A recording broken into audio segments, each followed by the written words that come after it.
Stop. Let go. Late at night during a visit to my in-laws' home, I was suddenly dragged into the storage room by my unmarried brother-in-law. His breath was ragged, and when I resisted, he covered my mouth and pinned me down. Don't make a sound. Listen to what I say. In that tense moment, I couldn't defy him. Then, 3 minutes later, I heard voices outside, my husband and a crowd. Unable to seek help due to fear, I braced myself for the worst. My name is Emily Brown, and I'm 29 years old. While working as a nurse in a city hospital, I lived with my husband. I met my husband Henry, who is 3 years older, through a marriage agency. I hear Virgo people are compatible with me. I'm glad to have met you, Emily. When he said during our first meeting, I thought he was an unusual person, but other than that, there were no particular issues with Henry. He works for a well-known company and has a kind personality. We dated for a year and then got married. Henry's family lives in a remote mountain village, where they run a large-scale farming business with relatives. His parents are respected figures in the area, and his mother, who is the head of the family, holds a position of authority among the relatives. Despite the distance, I liked them because they always treated me kindly. Since our marriage, we occasionally visit Henry's hometown together, maintaining a comfortable distance. It was during our second year of marriage with Henry when something happened. Feeling unwell, I went to the hospital, where I discovered that I was pregnant. When I shared the news with my husband, he jumped for joy. Henry exclaimed, Way to go, Emily. I'm incredibly happy. He hugged me tightly, and I felt enveloped in happiness. We should tell my parents right away. So that weekend, we visited his family home. Henry announced, Mom, Dad, Emily is pregnant. His parents welled up with tears of joy upon hearing the news. Congratulations, Emily. I'm genuinely thrilled. Even my usually reserved father-in-law smiled and said, That's wonderful. Grateful for my in-laws' warm reception, I replied, Thank you very much. Emily, is it true that you're pregnant? Suddenly, I heard a voice from behind, and when I turned around, there stood Noah, my brother-in-law, in sweatpants. Noah, 6 years older than Henry, usually led a reclusive life at my in-laws' home. His unkempt hair and somewhat disheveled appearance gave off an eerie vibe as he stared at me in surprise. I replied, Yes, Noah. I'm pregnant. We had never spoken properly before, and he hadn't even attended our wedding. His sudden approach left me flustered. Upon hearing my response, Noah widened his eyes and promptly retreated to his room. My mother-in-law consoled me. Don't mind him. He's an otherworldly recluse who rarely offers congratulations. My husband added, Yeah, he has always been eccentric. Just think of him as non-existent. Despite their reassurances, I couldn't shake off my discomfort.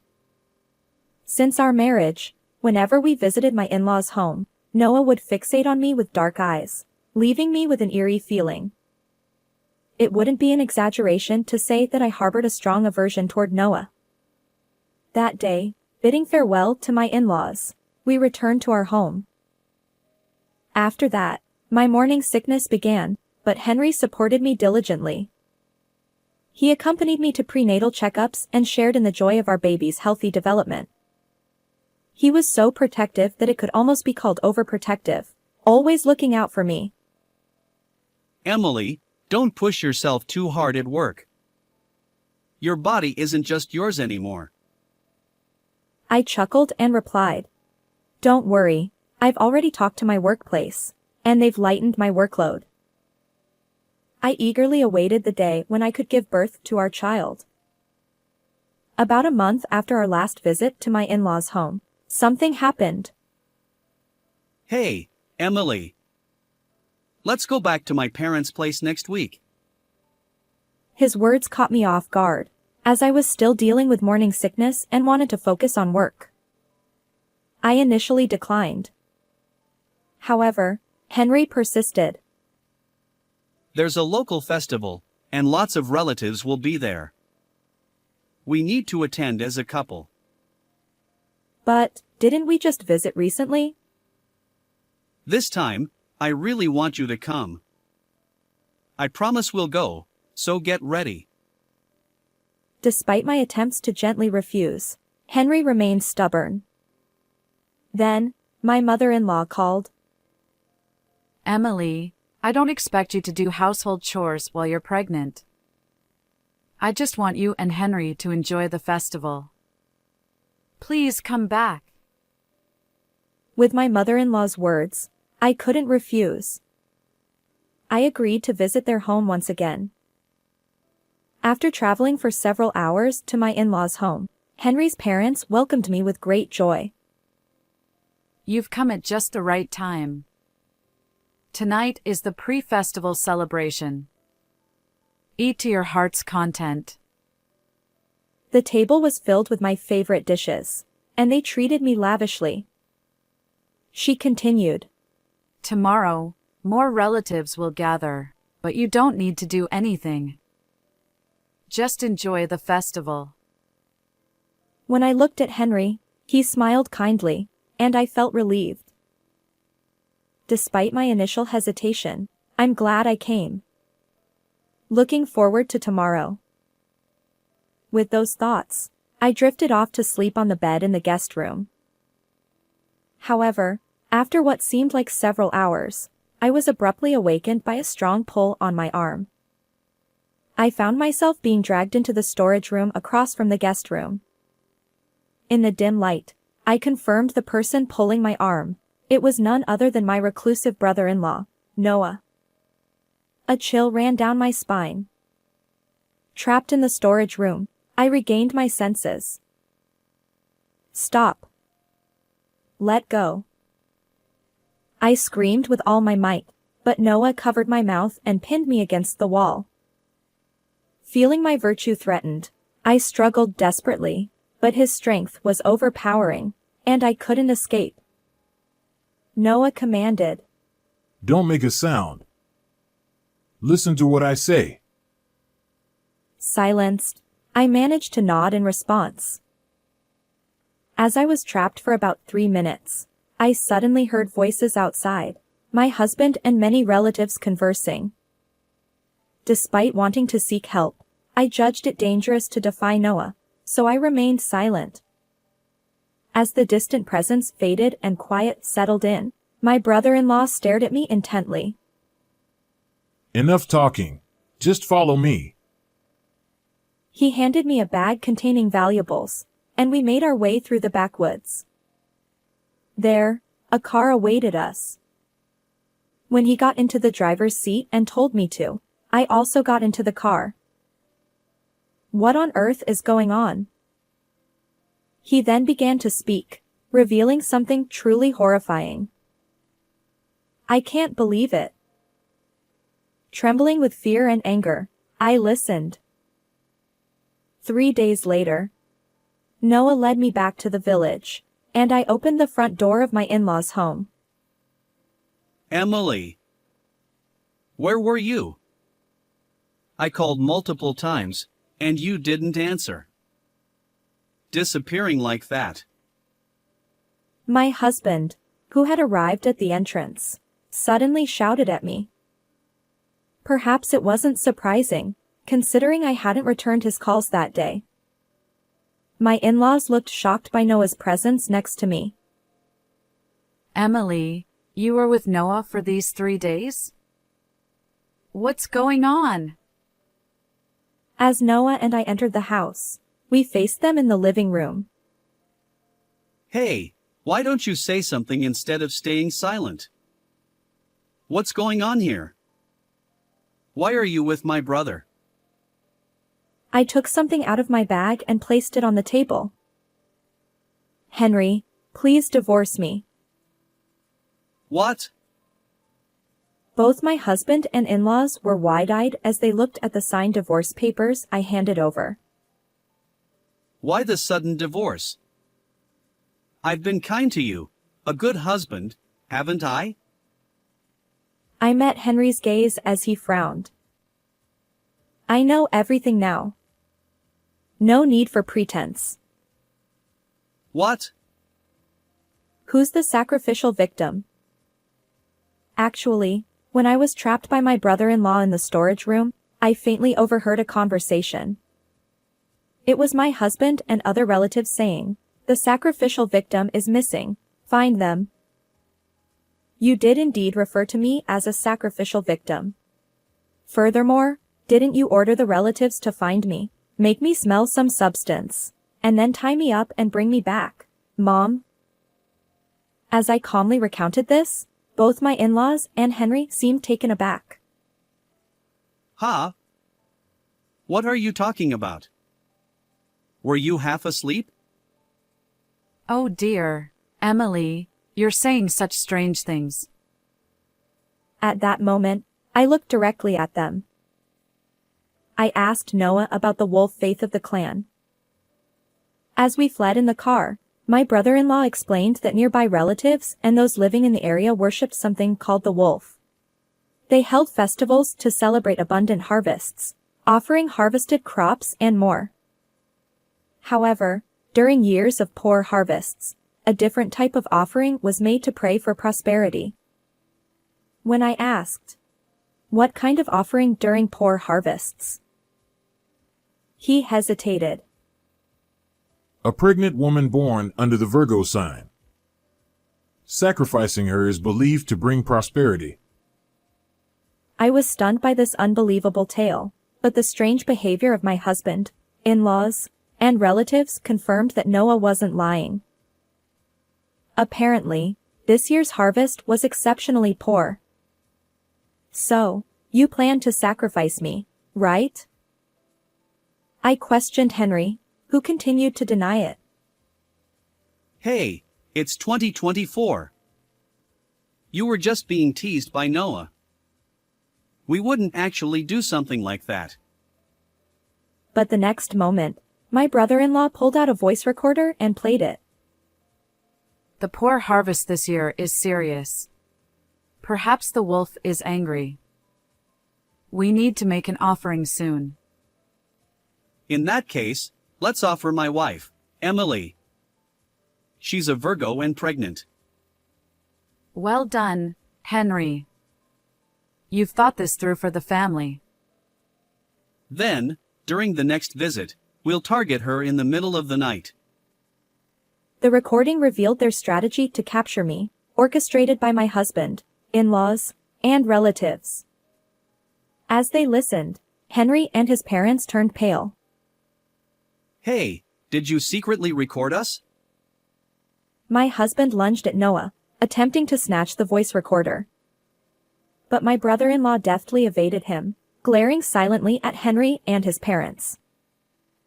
I contacted the marriage agency, you know. Heard you had a strong preference for Virgo women. Did you marry me with the intention of sacrificing me from the start? When I pressed further, my husband finally snapped, smirking. Well, if the harvest hadn't failed, we'd still be a couple. But now that it has, sacrificing you is only natural, isn't it? Do you even realize what you're saying? You were willing to sacrifice our unborn child. This is necessary for our family. It can't be helped. Where did the kind-hearted husband go? Before me stood Henry, fully immersed in the twisted tradition, wearing a malevolent grin. Wolf. I won't be a victim of such absurd faith. I'm divorcing you and escaping. Write up the divorce papers. As I shouted, my mother-in-law raised her eyebrows. How dare you mock the wolf? You wretched wife. My father-in-law and husband stood up, gripping my arms from both sides. We haven't completed the ritual yet. Even now, we'll sacrifice you. Pinned down by them, my mother-in-law approached, holding a cloth soaked in some substance. However, in the next moment, Don't move. with that shout, a detective burst into the living room. My husband and in-laws froze in shock at the sudden police intrusion. Noah and I have been discussing everything at the major police station in town. Today, the detective is escorting me. There's an ongoing investigation in the neighborhood. Upon hearing my words, my mother-in-law widened her eyes and looked at Noah. You talked to the police. Yeah, I spilled everything. My fiancé was also sacrificed. But my brother-in-law's revelation wasn't just about the wolf faith. 10 years ago, during another year of poor harvest, his fiancée, a woman named Sophia, was sacrificed by the family. Noah had tried to save her. She was pregnant with his child, but he ended up locked away, not knowing where to turn. Losing his fiancée drove him to mental anguish, and he became a recluse. I regret not being able to save Sophia. That's why I pretended to be aloof all these years, watching over you to prevent another victim. Yes, from the beginning, my brother-in-law had been trying to protect me. On the day he learned about my pregnancy, he expressed genuine concern that I might become a sacrifice. And all his actions that day were aimed at helping me escape. Henry, you've been steeped in the wolf faith for years. When I found out she was a Virgo, it sent shivers down my spine. You're going too far. And what about Sophia? You were behind that too. Trying to sacrifice Emily, even her. None of you are human. You're monsters. As the police apprehended my in-laws and husband, they glared at Noah and me with hatred. Finally, your crimes are exposed. Let this wretched house fall. Facing them, my brother-in-law's eyes met theirs, and they shouted, "This is absurd." Suddenly, another officer hurried over and whispered something to the detective. We've just discovered multiple skeletal remains in what appears to be a shrine deep in the mountains on your property. Can you provide more details? Oh. It's over. My in-laws turned pale and slumped in defeat. Henry fixed me with bloodshot eyes. This is all your fault. Don't think you'll get away with this. I won't forgive you for sacrificing so many lives for this ridiculous faith. Surrender quietly and pay for your sins. I directed my final words at him. Afterward, my in-laws and husband were led away, shouting. When I glanced at my brother-in-law, tears streamed down his face. Subsequently, a police investigation revealed that the family had been conducting rituals for over a century. When they lacked a suitable female relative, they abducted victims from elsewhere to serve as sacrifices. Among the skeletal remains found, one belonged to Sophia, who had gone missing. Both my in-laws and Henry, along with other relatives involved in the incident, were arrested. The case received significant media attention, and their ancestral home is undoubtedly on the brink of ruin. My in-laws and husband are now behind bars, unlikely to emerge anytime soon. My brother-in-law, uninvolved in the events, will start a new life in the city. He spoke of living in remembrance of Sophia, sounding somewhat lonely. As for me, the divorce from Henry was finalized, and I moved back to my parents' house. My child was born safely, and with my parents' support, I navigate the challenges of motherhood. Moving forward, I intend to face life with strength and resilience. How did you find this story? Don't forget to subscribe to our channel. Until next time.